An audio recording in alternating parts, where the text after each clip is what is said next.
Welcome to the Multicultural Mindset broadcast. Your host is Dr. LaVerne Hanes Collins, a licensed professional counselor, award-winning trainer, and keynote speaker. Dr. Collins is the author of Overlooked: Counselor Insights for the Unspoken Issues in Black American Life. Dr. Collins has also been a featured monthly columnist in the American Counseling Association's Counseling Today magazine with her Honoring Diversity column. Now, here's Dr. Collins.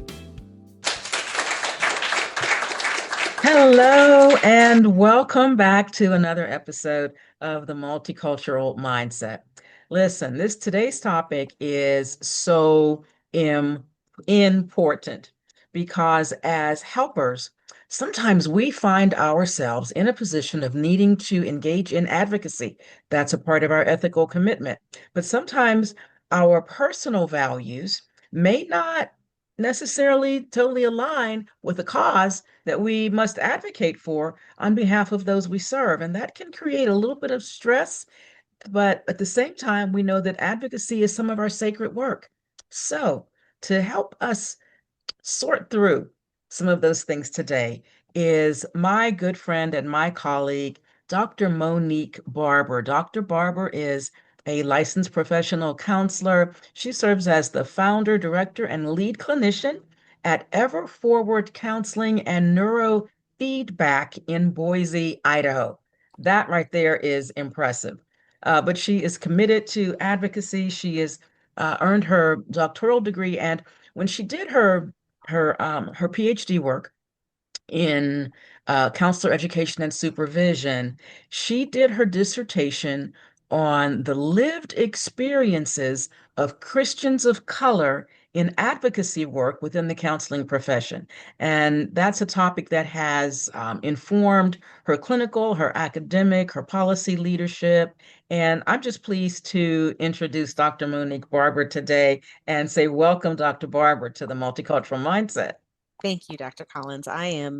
I'm excited to be here, and I'm excited to get the message out to help anybody listening that has questions about advocacy in this way. Yeah, thank you. Thank you so much. So, your research explored the lived experiences of counselors of color engaged in advocacy. Tell us first why that was important and then what themes emerged from the interviews. Yeah. So it was a qualitative study, which means longer interviews. We take a deeper dive into the experience, and it mimicked a personal experience. I would call myself, before all of this, a hesitant advocate. I identify as a Christian. I'm also a person of color, and advocacy just made great sense when I was one-on-one with a client. One-on-one with a client, it was like, I can write letters. I know how to do this. I can navigate this. And then I started having a trickier experience when I moved from the micro more to the macro level, whether that was for my own state or at the national level through my experience with the NBCC Minority Fellowship. And so I figured I should study this. I'm in my program anyway, and it was really important. And what I found was there's not a lot of research when it examines Christians of color engaged in advocacy. In fact, the term Christian of color was only found once in the counseling literature. So I knew that there was a gap in studying this experience. But the way your introduction, it's a beautiful summary of where my mind was. Is there an incongruence when people who identify as Christian, in terms of values and their multicultural lens, when you put all that together, how do they experience any incongruence? So I interviewed 7 individuals who met study criteria. That means they were part of the BIPOC community, and then they also said, "Yep, I'm a Christian." And in the interviews, it was pretty open. I was looking for organic themes that would arise in what were people advocating for, and how did they experience advocacy. And so the term embody is part of what has emerged. So what I found was these individuals did not experience incongruence. So that's the first, I think major takeaway here is when we talk about ethics, this idea of, you leave your values at the door and you walk in and you're a bit of a blank slate. What I found was that's not actually true. Individuals who are doing this well, they embody their experience. They wear their lenses that identify their faith and their multicultural experience, their racialized identity, and they are able to show up whole. And I wondered, well, how are you all doing this? So part of this was, of course, for research, but personal. And I thought, oh man, teach me. And in fact, that's exactly what I really received was learning from these very wise participants. So some of the takeaways here are that the advocacy that they were engaged in was quite broad, actually, anywhere from experiences with diversity, equity, and inclusion. Okay, that one I would say probably more than half of my participants would say, yes, somehow I'm involved in DEI, either it's in higher education, institutionally, at different levels. Other people were looking at undocumented immigrants. Other people advocated with and for people within the Black church. There was a wide range, perinatal and perinatal maternal health outcomes. And everything that they said they advocated for felt it all made good sense for them. So let's look at the flip side of that. The flip side is that they were choosing what they advocated for. And that was a theme that also emerged is you have to know your why. So before I talk about the stressors, I'd say that every person said, I don't advocate for anything and everything. What I choose to advocate for is meaningful. It connects to me. And that's where the embodiment, when we talk about the stress, it takes its toll. If you're choosing something that's deeply personal to you, it is going to have more of a stress on. So I can talk about stresses, but I'd say some of the key things that emerged, because my initial question was, do you experience incongruence? And the answer is a resounding no. There was no incongruence. They're doing this very well, but they do not leave themselves or their values at the door.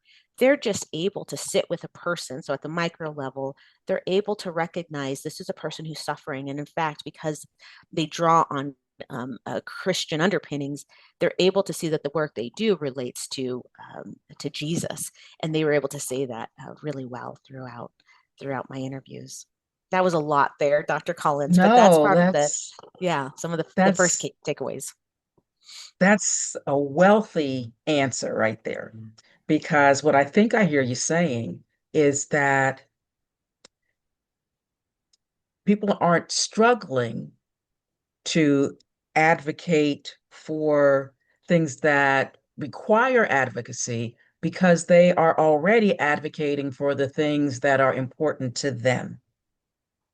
The things that, as you said, are that they embody personally meaningful things. Now, what happens when I don't know if you even have an answer to this. What happens when there is a values disconnect between something that or someone who for whom we could advocate, but there's a values incongruence, conflict, there's a disconnect. So do I advocate at a state or national level for something that I don't personally believe in if I am, among the counselors that you interviewed? What happens then, or does that not happen? It does happen. And so I'm thinking of one individual who said, the first thing is to be really authentic. And this, I think, does take some. Everyone I interviewed had been in the profession anywhere from 3 to 30 plus years. Okay. Wow. And so what I experienced was individuals recognize the need in order to do advocacy really well. There is authenticity that is required in this. The ability to show up as who I am. Now, so one individual said, my colleagues just know I may not, they just know not to ask me to go to that event. If there's something that possibly, isn't something I've ever suggested that I'm really interested in, they just know they don't, invite me to that. And it was just this very simple response. The individual seemed really regulated when they said it. And I thought, wow, that is just it's actually profound. Because what they're not saying, but what I took away is the ability to show up fully as oneself. And I think that that's not something we arrive at. But everyone I talked to, especially those who'd been in the profession longer, especially those that were a little bit older, were able to have a settledness about how they show up to their colleagues. Now, the other thing that came up is environment. Environment is very important where these individuals either work, who they associate with. And so I did have multiple participants say that environment matters and safety matters. So there comes a time in the stories that I heard where you can advocate, and at some point you have to be able to recognize, is my voice, am I being, as one participant said, their pastor had told them, you have to go where you're celebrated and not tolerated. And so to be able to recognize, have I done my advocacy well enough in such a way that I am being celebrated and not tolerated? And for some participants, they recognize that difference where maybe they're just being tolerated. And in which case, their advocacy isn't burning bright. There's a dimming and a burning out that is happening for these advocates. And what I saw was those are the advocates who had to say goodbye to that environment. They had to be able to say, this is no longer for me. I have to be in a place where I am celebrated. Advocacy isn't, everyone admitted, advocacy is not easy. And one of the stressors that came out of this was it is never ending work. So environment is really important. So I think about higher education. If you are, this is a difficult decision. But if you find yourself consistently advocating and it's falling on ears that are not listening in a way that's meaningful. Now, not every advocacy will always end up in a yes. In fact, that's another stressor. There's a lot of no's in advocacy. But these advocates understood there's a difference. And in some situations, they have to make the very difficult decision to take their advocacy and go somewhere else where they will be celebrated. Okay. Wow. So we're talking about a Christian context, for example. Um, are your findings relevant beyond that for counselors whose advocacy is shaped by other cultural traditions or spiritual values? Absolutely. So I think that there is a generalizability, and I'll say it out loud. And maybe through comments, people can say, well, maybe not quite. I think there's a generalizability because the main themes here are environment or belonging. It matters deeply. So even if we think about different cultures or spiritual traditions, belonging is going to matter. It is not. These are still individuals who have to at some point recognize, how is my environment? Is it inclusive? Do I feel like my voice matters, that it carries something? Or am I feeling tokenized? Am I feeling that I have to code switch? Because that's an energy consumption, which again came out of this research.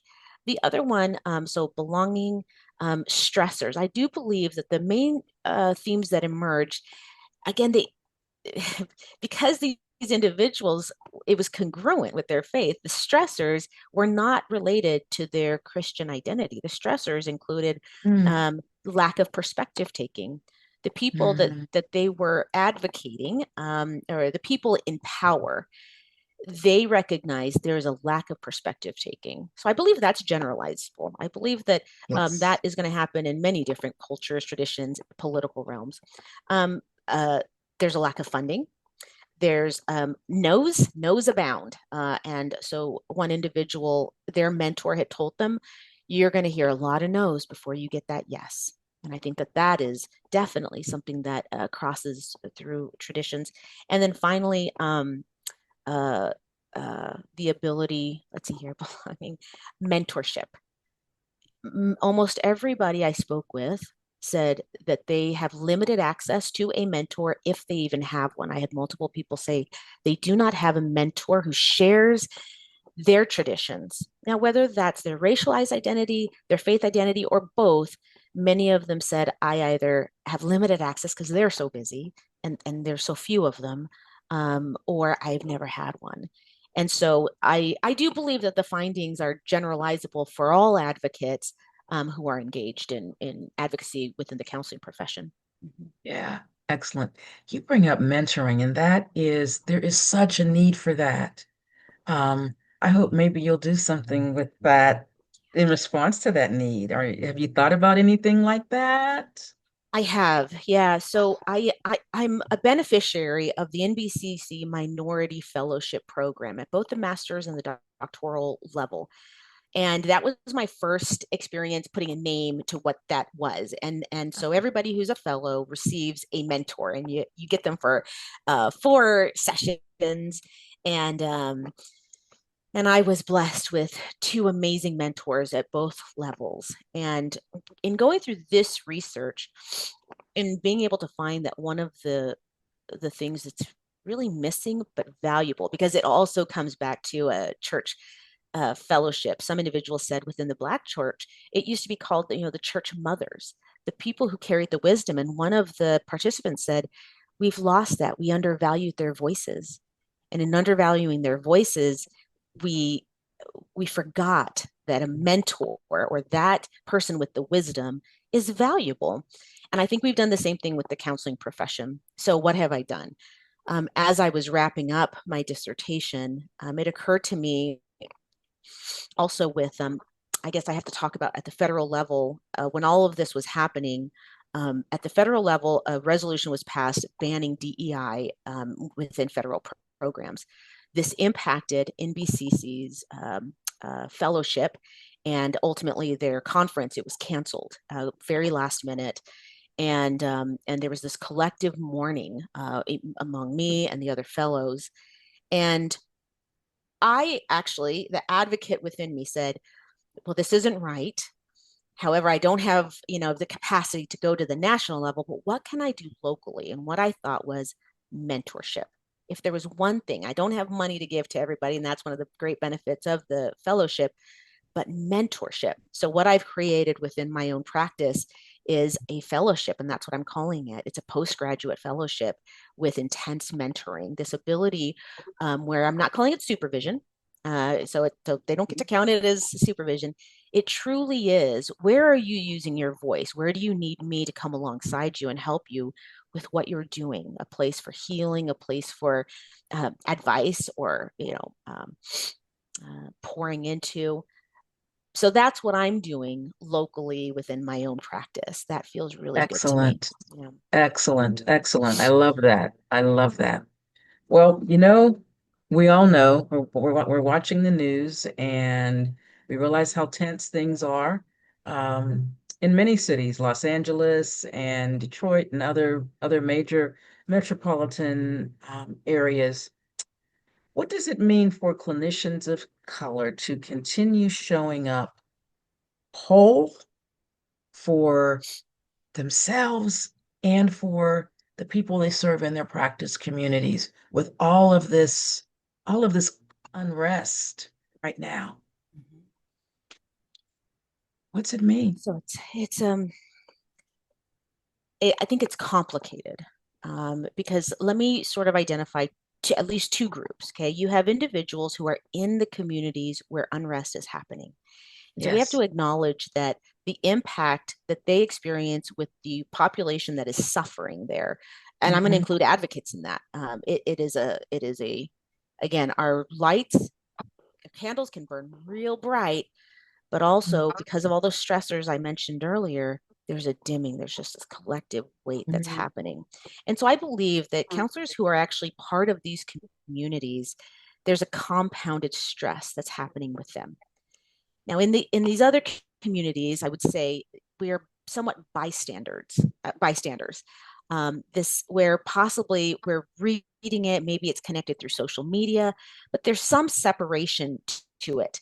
I would say there's still stress associated with that. Now, the question is, how do we show up whole? So let me start with individuals who are part of communities where unrest and suffering is taking place. One of the participants, actually multiple participants, which is why I named my dissertation what I did, they used scripture to say, Jesus said,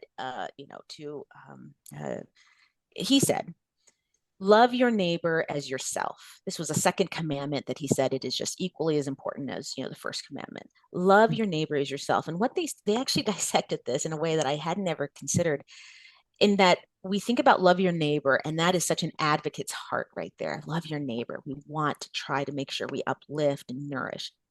But the second part is just as important as yourself. And so one participant said, I have to believe that when Jesus said, love your neighbor as yourself, that he actually assumes that you love yourself, that you see yourself as precious and whole. So I'd say the first thing for, I guess, any counselor, wherever you are, if you're in an impacted community or you're a bystander, is how are you nourishing yourself through this process of advocacy? What are you doing? So in some cases, that might mean rest. Tricia Hershey has a book called Rest as Resistance. This idea that there will be times when rest is needed in order to be able to come back brighter and ready to. So just because it's showing up on our newsfeed, just because we're seeing it in our communities, we're experiencing it with the people we serve who are impacted, I do think that this is a collective, we have to embrace that rest and nourishment is even more effective at this point, if you're needing it, than getting out there even more, because noticing, how is your candle? Is it burning bright, or is it being depleted because of the energy, even just through scrolling and seeing these things on the news? So I think right there, wholeness might very well connect to self-soothing, self-nourishment, and rest. Wow. I so agree with that. And don't we all need more of that? Um, because with there being so much unrest, people are experiencing vicarious trauma. And I don't know about you, but I think most of the counselors I talk to don't even have room for the people that want to come in to talk about stress right now. You still have you're just maxed out, maxed out. So the rest and the stress, I should say the stress that requires the rest for us as providers is absolutely critical, because as much as we want to do it all, we can't do it all. And I'm talking to myself right there. We can't do it all. So that's a powerful, powerful statement about your light. We want to keep our candle burning, but it means we must rest so that in times like these, we have light to give. Yes. Or else we do burn out. Mm-hmm. Powerful metaphor. Powerful metaphor. Before we close, and I thank you so much for just imparting these nuggets of wisdom to our audience, whether they're watching or just listening. What would be your final nugget of wisdom before we wrap up? What is it that you really want um, those of us who serve to understand? And feel free to make that specific, as you did in your dissertation, to clinicians of color who identify as Christians. What else do we need to know? So I think the phrase "it's okay," that's what's Yeah. resonating with me right now. Is that oftentimes, even when I read, the wonderful journal articles, the magazine, from any of the memberships a person might be a part of, oftentimes advocacy is this. It's a beautiful. It's sacred. It is work, and like I said, it connects with all these stressors. But oftentimes there's not the connection to, it is okay if some of these myriad of things that we have to advocate for, funding, programs that are life changing, it is okay if at times there are certain advocacy things that do not align with your values, if they are outside of the scope of what you've got going on. I guess what I want to be is an advocate for the advocates to say, that's okay. I'd rather you burn bright than burn out by trying to stretch yourself, maybe even code switch. If something is going to dim your identity and who you are, I want to say that's okay. Rest from whatever it is you might be trying, because I think even though again I interviewed individuals who identify as Christian, I think that anybody who joins a helping profession just has the heart for wanting to serve. And sometimes we have to be able to say, I can't be everything to everyone or every advocacy issue. So I think that's one of the takeaways is if you feel on the fence about it, and I've heard Dr. Kimberly Frazier, she came out and spoke, and she said, again, you have to know your why. If it doesn't connect to your why burn yourself out or hold yourself to a standard that maybe a magazine came out and told you had to know? Find the things that really put you ablaze and focus in on that one. Yeah. And then the other thing, I think, coming back to self-care, just how do you see yourself as precious? And if you aren't seeing yourself as precious, do some work there. Figure out what it is that's holding you back in that area. Maybe it's the environment you're in. Maybe you haven't been able to put words to the fact that the systems that you're a part of are oppressive. Do some work in that area. Find a mentor. Find places where you belong, where you can feel validated. Because I think the alternative is people who walk away and they don't engage at all because of a bad experience or an intolerable environment. The people I interviewed, some of them made the very difficult decision to move environments. And I guess that would be a takeaway is examine it and sit in it, reflect on it, experience revelation, and then make a decision on where you will be celebrated and not tolerated. Yeah. Yeah, that can be very freeing for a lot of people. Both of those messages. The message about alignment, it's okay if you don't align with everything. Yes. Focus on where your alignment is true and authentic, where you don't have to try to be someone that you're not. And then I guess the other thing is, in addition to just, the authenticity, don't force yourself to stay somewhere where it's just not congruent with who you are. And that to me comes down to purpose. I believe in having language that describes what you believe to be your God-given purpose. And I believe that getting that language requires knowing who you are by nature, knowing who you are by environment, nurturing what life has taught you, what life has gifted you with, has given you by way of experience. Because who you are and what life has given you, what you've been through, shapes your values. Your values is a foundation for you being passionate about something, and your passion then is the framework for purpose. So if you're looking at your life and figuring out who you are and what it is that you are really created to do, and if you commit to living out that purpose and the dreams that follow purpose, you're going to be on target. You'll be Totally. advocating for what's most meaningful to you, and everybody should have something meaningful that's meaningful to them. But when you advocate for what's meaningful for you, you don't feel conflicted. Yeah. You don't feel inauthentic. And it's in fact, it's necessary to stop where your purpose stops. Yep. And thank you for that reminder. We needed that.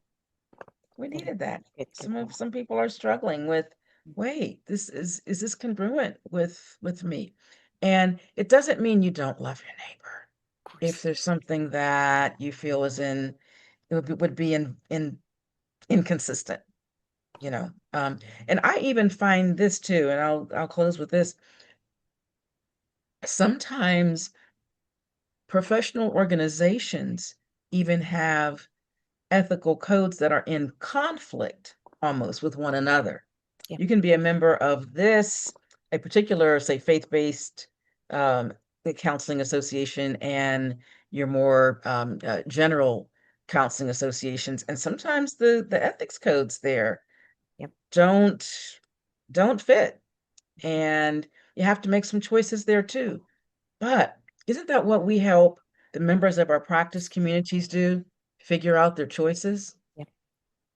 Yep. We invite them to think about what it means to choose A or B, or can A and B coexist? Yep. And we need to be reminded that it's okay for us to be in those same positions too, making 100%. choices. Yeah. Yeah. Dr. Barber, thank you so much for Thank you. this rich conversation today. I have great respect for what you do and for the research that you have shared with us today. I want to put at the end of the podcast a screen that has how people tells how people can connect with you if they want to consult with you, if they're in your area and they want some of that mentorship. I have a similar kind of program. It's office hours where nationally someone can come and get some mentorship. So between the two of us, let's go for this. I love it. Let's Yes. offer this as to whatever extent we can. Yeah. Absolutely. Thank you. Thank you. Appreciate you so much. And for everyone who has been in our audience today, we thank you as well. I just want to encourage you to continue challenging those things that need to be challenged and advocate where advocacy is needed. Practice with a multicultural mindset, keeping in mind that the way we come alongside members of our practice community who represent diverse backgrounds, ethnicities, faith traditions, cultures, etc. It all matters, and it matters that we see them for who they are. So keep practicing with humility and a multicultural mindset. And so long for now.